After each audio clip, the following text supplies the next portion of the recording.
This Sony Cybershot is a weird camera. Okay, maybe not quite as weird as I was in high school, but strange nonetheless.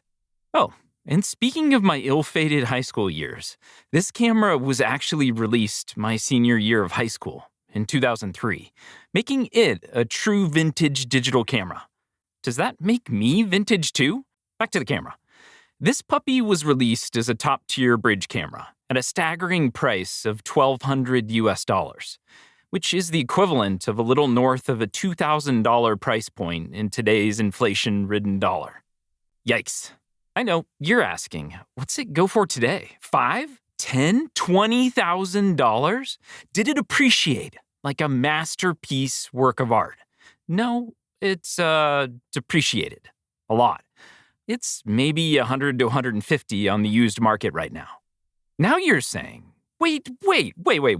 So cameras aren't a good long-term investment strategy?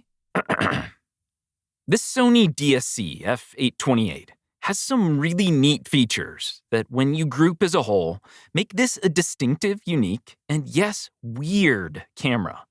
Okay, let's go through that list. It's got a viewfinder. Check. It's got a 4-color Super HAD CCD Optimus Prime sensor. Check. It's got this sweet articulating lens action. It rotates so smoothly. Check. But seriously, that feature is pretty awesome. I could just mess around with that for a really long time. You can use the low-quality live view LCD to see what you're shooting at weird angles. Kind of fun to have that built in.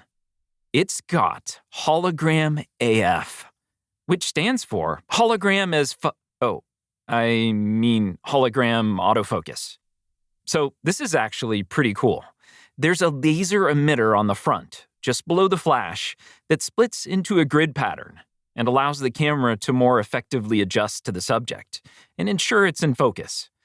Sony included this on a number of digital cameras for a few years.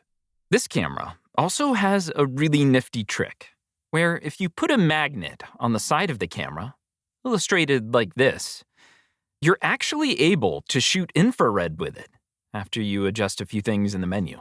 It's really awesome, and there's quite a few videos on that very subject, including from Snappiness, who has a great channel covering all sorts of things about the camera world, if you want to explore some more.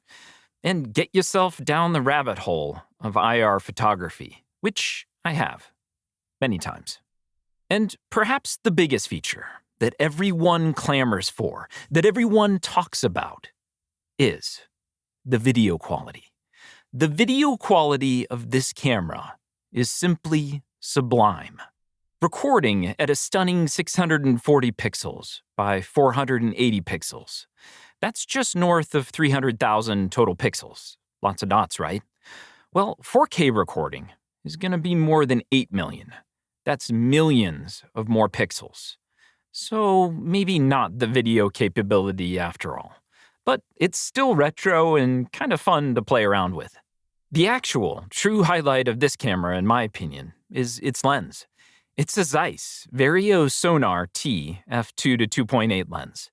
The lens has a serviceable 7x optical range, which is the equivalent of about 200 millimeters for my interchangeable friends.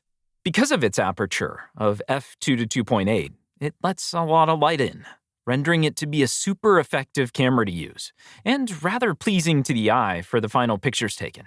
So, pretty dang quality optics then and now. Plus, it's got the tactile, deeply satisfying feeling of using your human opposable thumbs to adjust the lens for distance.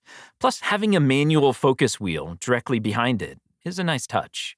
Okay, let's finally take some pictures with this little gem of a weirdo.